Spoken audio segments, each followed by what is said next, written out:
हम सब जितने भी यहाँ प्राणी हैं, सबके हृदय में एक अभिलाषा रहती है कि मुझे सुख मिले। पर संत महात्मा कौन से सुख की बात करते हैं जिस सुख के पीछे कभी दुख ना हो।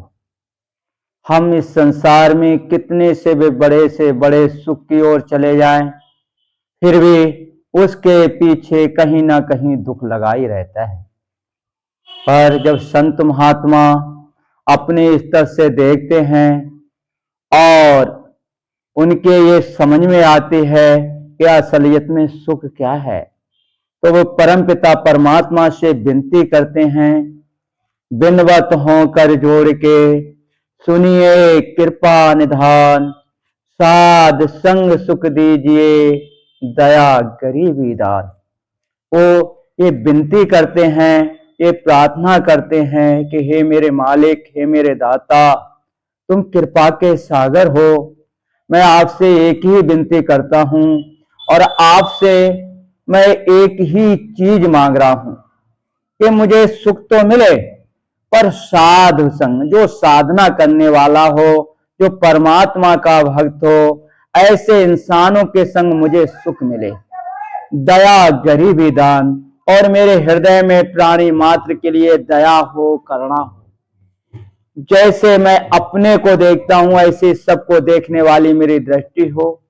मेरे हृदय में सबके लिए शुभ भावना हो।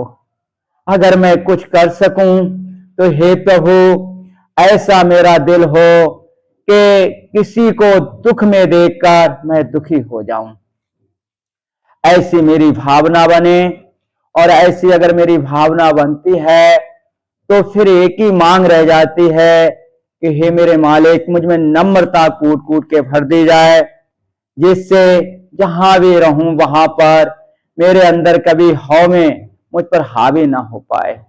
क्योंकि इंसान के लिए अगर पतन की ओर कोई ले जाता है तो ये भक्ति का अहम भी बहुत बड़ा होता है कि हम भजन करते हैं, हम साधना करते हैं, हम सेवा करते हैं, हम गुरु दरबार में गए, हमने इतना दिया, हमने ये किया, हमने वो किया। ये सब कहीं ना कहीं इंसान को पतन की ओर ले जाता है। बल्कि हमारे दिल में तो एक ही बात हो कि हे प्रभु, तेरा लाख लाख शुक्र है कि तूने इतनी अच्छी योनि हमें दी, सृष्टि का श्रम और ये नर्तन हमें दे दिया। उसके बाद दाता लाख लाख शुक्र तेरा कि साधु महात्माओं का संग मिला, और अब एक यही मांग है कि साध संग सुख दीजिए दया गरीबी दान। हे प्रभु, साधु के संग में हमें सुख मिलता रहे जीवन भर, और कुछ मिले या ना मिले, क्योंकि साधु के संग में अगर जो हम बात करते हैं तो एक ही बात होती है परमात्मा से मिलने की, परमात्मा के गुणगान गाने की, और वह बात हकीकत में हमारे लिए ऊपर उठाने वाली होती है। इसीलिए सत्संग की महिमा ग्रंथों में सबसे ज्यादा बड़ी कही गई है, क्योंकि रामायण में तो यहां तक लिखा है, तात स्वर्ग अपवर्ग सुख धरे तुलाए कंग, तूल न ताए बराबरी जो सुख लव सत्संग। हे तात, अगर हम स्वर्ग का सुख, मोक्ष का सुख एक पल्ले में रखें और दूसरे पल्ले में केवल लव मात्र, छल मात्र का सत्संग रख दें, तब भी बराबरी नहीं हो सकती। इसलिए हमारे लिए सत्संग मिलता रहे।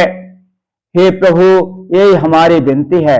जब भगवान राम के सामने शंकर भगवान पहुंचते हैं, जब वो राजपाट करते होते हैं, उस समय तब वो एक ही बात मांगते हैं कि बार बार वर मांग हूं, हर्ष देव श्री रंग, पद सरोजन पावनी भक्त सदा सत्संग।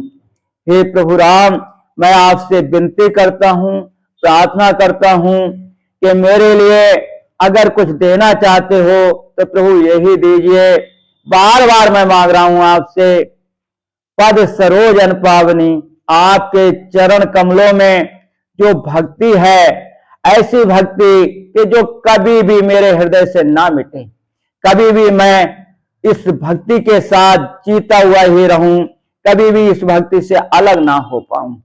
ऐसी धारा जो वास्तव में मुझे तुम्हारा स्मरण बनाए रहे और भक्ति सदा सत्संग और मुझे सदा सत्संग मिलता रहे।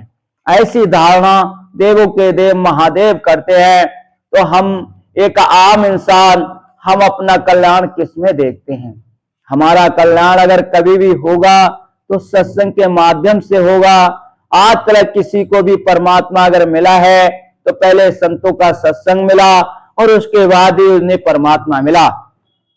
हमारे लिए भी परमपिता परमात्मा की अगर शरण में जाना है तो फिर संतों महात्माओं का सत्संग हमें मिलना चाहिए। भगवान कृष्ण गीता में अर्जुन को समझा रहे हैं, इस्मात् न उद्विज्यते लोका, लोकात् न उद्विज्यते चाया। जिस प्राणी से कभी भी, जिसके द्वारा कभी भी कोई भी उद्विग्न नहीं होता है, वो ऐसा ना कोई कर्म करता है, ना ऐसी वाणी बोलता है जिसके द्वारा कोई उद्विग्न हो, यानी उद्वेग की ओर जाए। उद्वेग का अर्थ होता है वो वेग जिससे गलत कार्य करने को इंसान मजबूर हो जाए, ऐसा वो कोई कर्म नहीं करता। लोकात् न उद्विज्यते, और ना उसके वो भी किसी के द्वारा उत्तेजित होता है, यानी उद्वेग को प्राप्त होता है। क्योंकि चाहे कोई अच्छाई के साथ हमारे पेश आए, चाहे बुराई के साथ पेश आए, चाहे भला करे या बुरा करे, वो उसके ज्ञान, उसके रहने के ऊपर है। हम तो परमपिता परमात्मा के हो गए, जब उनका होकर जी रहे हैं तो हर अवस्था में, हर क्रिया में, हर समय हम प्रभु की रजा में रहकर जीते हैं, तो फिर किसी प्रकार भक्त उद्वेग को प्राप्त नहीं होता।